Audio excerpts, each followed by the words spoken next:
It is sad to report that at least 10 people have been reported dead, hundreds stranded, and roads destroyed as heavy rain continues to wreak havoc in Mbale city in Uganda.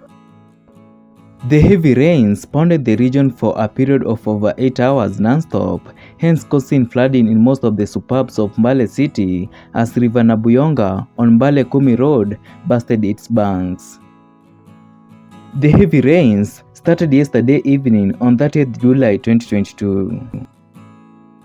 Most of the affected areas are Nabuyo Suburb, Busamaga, Kampala Road, Namatala, Namakwekwe, Namabasa, Bugema, Bukasakya, and Nabuyonga.